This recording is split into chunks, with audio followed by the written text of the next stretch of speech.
Ser podcast. Ha sido una noche tensa, otra noche tensa en Zaporilla, en Ucrania, cerca de la central nuclear más grande de Europa.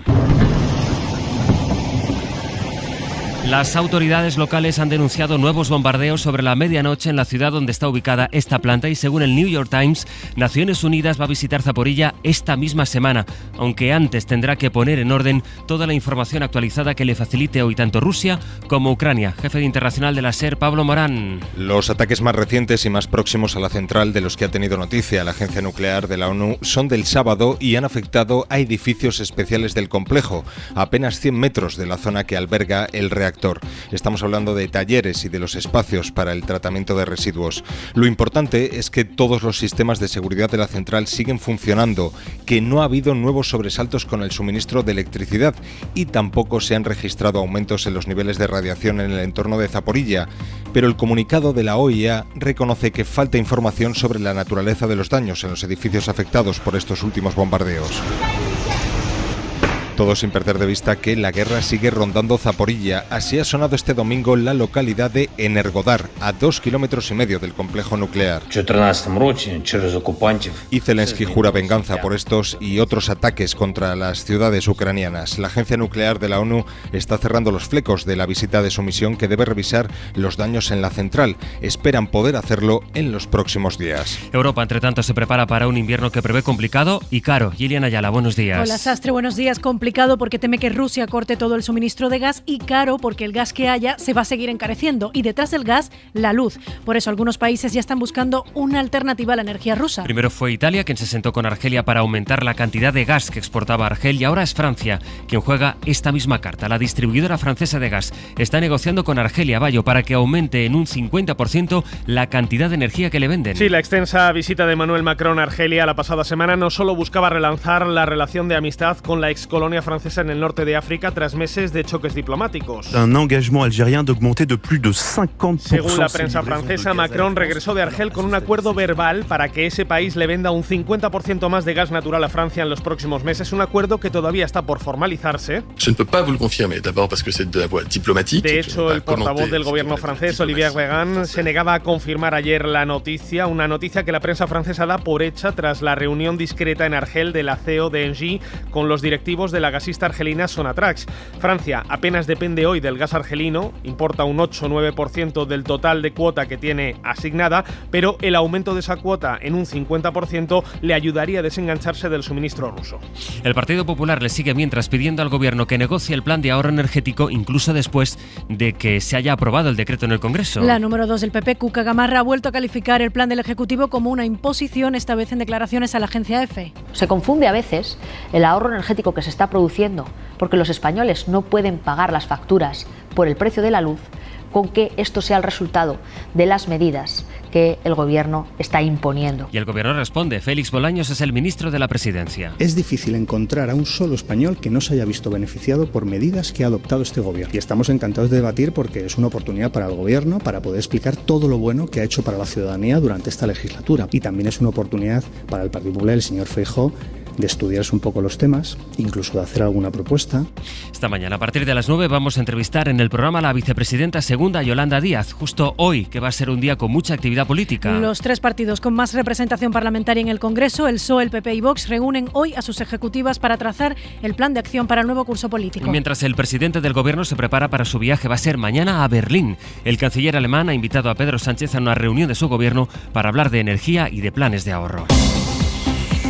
Entramos en la recta final del mes de agosto y de las vacaciones del verano. Hoy es un día de vuelta al trabajo para muchos españoles y para quienes tienen que coger un avión, que sepan que Iberia Express se ha sumado a la huelga de Ryanair y sus tripulantes de cabina van al paro hasta el día 6 de septiembre. Piden, entre otras cosas, que se suban los salarios en función del IPC, del coste de la vida. La previsión es que se lleguen a cancelar hasta un centenar de vuelos. Vamos a completar la portada precisamente mirando al cielo, aunque un poco más lejos, porque esta tarde está previsto que despegue la nueva misión de la NASA a la Luna. Y este es el el primer paso para que, si todo sale bien, el hombre pueda volver a la Luna en 2025. Javier Gregory.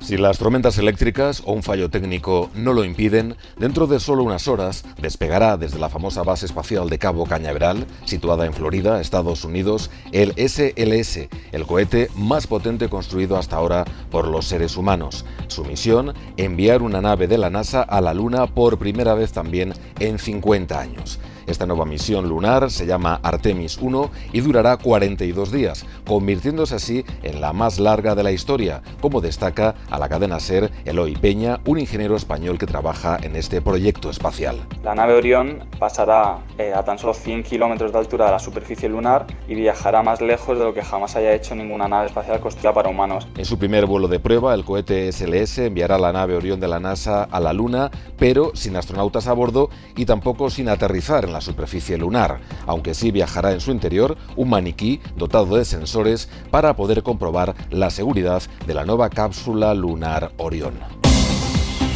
Día 29, hoy es el último lunes de agosto. ¿Con qué pronóstico, Gillian? Con lluvia, sobre todo en la mitad norte de la península. Por la mañana se van a concentrar las precipitaciones en el centro y a medida que vaya avanzando el día, pues van a ir desplazándose hacia el Cantábrico. En esa parte del país van a bajar también un poco las temperaturas. Las máximas no van a superar los 30 grados, pero en el sur del país van a seguir con mucho calor, con más de 35 grados por la tarde. SER Podcast. La guerra energética entre Rusia y la Unión Europea se recrudece a medida que nos vamos acercando a la siguiente estación, al otoño. Las autoridades europeas siguen alertando de que vendrán unos meses complicados y desde el Kremlin pronostican una subida récord del precio del gas. Más de 5.000 euros por cada 1.000 metros cúbicos. Para que nos podamos hacer una idea, ahora el precio está en torno a los 3.500 euros por cada 1.000 metros cúbicos. Y eso es ya un récord histórico. Este pronóstico lo ha hecho el subdirector del Consejo de Seguridad de Rusia, Dmitry Medvedev, a través de su canal de Telegram, y al final le dejó un mensaje a los jefes de Estado y de Gobierno de la Unión Europea. Con los mejores deseos, escribió. Pues con este panorama la industria europea está empezando a sustituir desde ya el consumo de gas por el de gasóleo y eso está disparando su precio porque ha aumentado la demanda. Atención a este dato, solo en una semana el diésel ha subido 7 céntimos. Isabel Fernández Pedrote, buenos días. ¿Qué tal, Sastre? Buenos días. Todo esto porque ante la subida del precio del gas están buscando alternativas en el combustible. Hay mucho miedo a que en los próximos meses Rusia corte por completo el suministro de gas y las empresas están haciendo acopio. Las petroleras aprovechan el momento para duplicar su margen de beneficio. Eso sí, los expertos descartan que los precios alcancen los niveles de principios del verano. Pocas veces marca el diésel un precio más caro que el de la gasolina, es muy poco habitual, pero en los últimos meses ha subido tanto la demanda que el precio se ha disparado hasta sorpasar a la gasolina. Esto que está ocurriendo no es un fenómeno global, solo se está encareciendo el diésel en Europa porque es lo que consumen la mayoría de vehículos del mercado europeo y además han caído también las exportaciones de crudo ruso. La prioridad ahora de las economías mundiales sigue siendo la inflación. Este lunes más de 200 investigadores de diferentes bancos centrales del mundo se van a reunir en Barcelona para analizar allí cómo pueden frenar la subida de los precios, teniendo en cuenta las peculiaridades que tiene esta crisis económica. Esa reunión además se va a celebrar tan solo 24 horas antes de que conozcamos aquí en España el dato adelantado del IPC de agosto. Así que mañana sabremos si la inflación en nuestro país ha bajado este mes del 10,8% que marcó en julio o si sigue subiendo todavía más. Mañana, por tanto, saldremos de duda. Y entre tanto, en Europa seguimos haciendo acopio de gas por si Rusia corta del todo el suministro. Alemania es uno de los países más dependientes de la energía rusa y precisamente por eso el gobierno de ese país ha acelerado los planes de ahorro. Según el Ministerio de Economía, los tanques de almacenamiento en Alemania ya están llenos hasta el 80% de su capacidad. Marina García Castro. A pesar de los volúmenes de entrega significativamente reducidos desde Rusia, el nivel de llenado de las instalaciones de almacenamiento de gas natural alemanas ya es del 80%. El ministro de Economía, Robert Habeck, ha reconocido que los tanques se están llenando más rápido de lo esperado y da por sentado que los objetivos que se han fijado se alcanzarán mucho antes. De hecho, ya han confirmado que en octubre contaban con tener el almacenamiento al 85%, algo que ya debería alcanzarse a principios de septiembre. Hace unos días, Rusia anunció que interrumpiría el suministro de gas a través del gasoducto Nord Stream 1, por el que llega el gas a Alemania del 31 de agosto al 2 de septiembre por trabajos de mantenimiento. En el escenario diplomático, este domingo el Financial Times ha publicado una exclusiva en la que aseguraba que los ministros de Exteriores de la Unión tienen previsto aprobar esta misma semana la suspensión del visado a los ciudadanos rusos. Y al final de la noche conocíamos la primera reacción del jefe de la diplomacia europea. Josep Borrell cree que esta no es una buena idea. En parte porque no hay una postura clara ahora mismo en Bruselas con este asunto y Borrell duda de la efectividad que pueda tener esta medida. Información de Javier Liébana. No creo que cortar la relación con la población rusa ayude y no creo que esta idea tenga la unanimidad necesaria. Esto ha dicho esta noche el representante de la Unión para Asuntos Exteriores, Josep Borrell, en la televisión pública austriaca. El Financial Times publicaba este domingo que esta semana los ministros de Exteriores de la Unión Europea tienen previsto respaldar la idea que ya venían pidiendo y en algunos casos aplicando países como Polonia, República Checa y los países bálticos. Suspender el acuerdo escrito entre Moscú y Bruselas para facilitar la concesión de visados a ciudadanos rusos, es decir, cerrar las puertas de su territorio a la población rusa. Sobre esto, Borrell ha afirmado que hay que revisar la forma en la que algunos rusos obtienen su visa, como los oligarcas, que la Unión tiene que ser más selectiva, pero que no está a favor de dejar de entregar visas a todos los rusos. Para aprobarlo, tiene que haber consenso entre los 26 países que conforman el espacio Schengen, pero Alemania, por ejemplo, ya ha dicho que no ve del todo claro esta medida.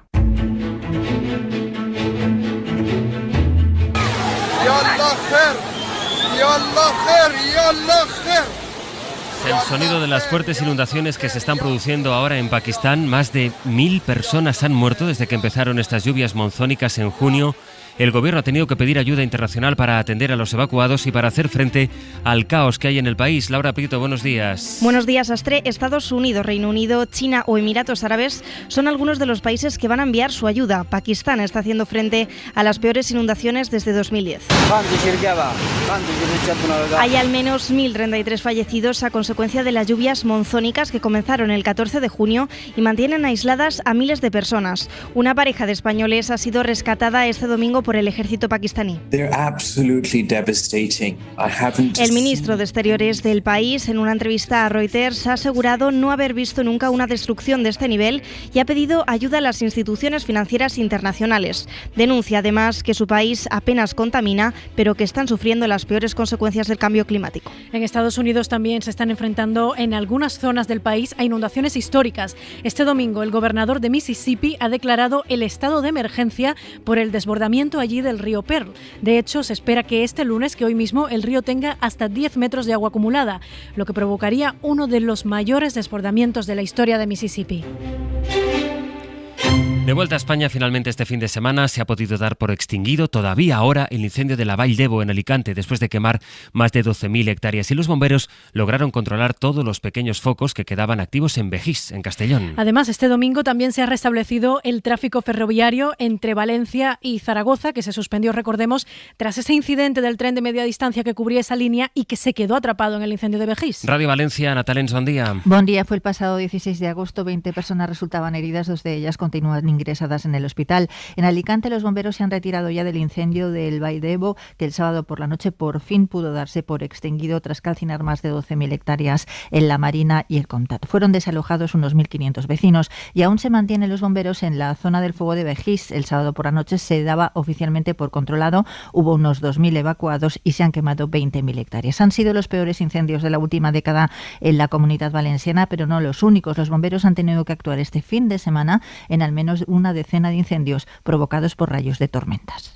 En la Comunidad de Madrid... Han tirado la señal. Este fin de semana las fiestas de Alcalá de Henares terminaron como están escuchando, con fuertes enfrentamientos entre un grupo de jóvenes y la policía. Todo empezó con una pelea en una de las casetas de Las Peñas. La policía decidió desalojar el recinto y ahí comenzaron los disturbios y la quema incluso de contenedores. Hay un detenido que tiene 19 años y hay 4 policías heridos. Ser Podcast. De la crónica internacional ha sido uno de los focos de tensión en la información exterior a lo largo del verano. Vamos a ver cómo va evolucionando la situación en Taiwán. Estados Unidos ha empezado a hacer nuevas maniobras militares en las aguas internacionales del estrecho. Según la Casa Blanca, son ejercicios rutinarios que cumplen con las leyes de libertad de navegación. Aunque la presencia de buques de guerra estadounidenses en esa zona es relevante especialmente ahora, porque estas son las primeras maniobras de este tipo que hace Washington desde que visitara la isla la presidenta de la Cámara de Representantes, Nancy Pelosi. Desde Washington informa Manuel Ruiz Rico. La tensión entre Estados Unidos y China en torno a Taiwán vive un nuevo episodio. 2 barcos de guerra de Estados Unidos han patrullado este domingo en torno a Taiwán en las primeras maniobras militares norteamericanas desde la visita a la isla de la líder de la Cámara de los Representantes, Nancy Pelosi, los días 2 y 3 de agosto. El ejército norteamericano ha defendido en un comunicado que se trata de maniobras rutinarias que ya estaban previstas y que los barcos han transitado por aguas internacionales en todo momento. Sin embargo, el gobierno chino ha pedido a Estados Unidos que no navegue con buques buques de guerra en esa zona y ha asegurado que su ejército está listo para responder a cualquier amenaza. El viaje de Pelosi a primeros de agosto fue considerado por China como una provocación y llevó a Pekín a lanzar maniobras militares en torno a Taiwán durante varios días, algunas de las cuales implicaron el lanzamiento de misiles. 2 semanas después de la visita de Pelosi, Taiwán y Estados Unidos revelaron que este otoño iniciarán conversaciones formales para un acuerdo comercial, un anuncio que también provocó una reacción airada de China.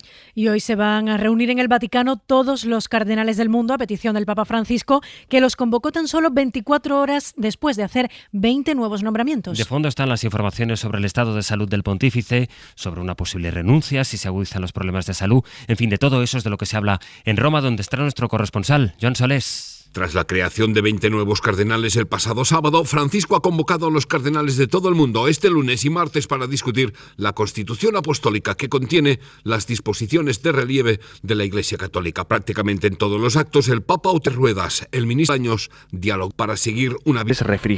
El podcast Spotify.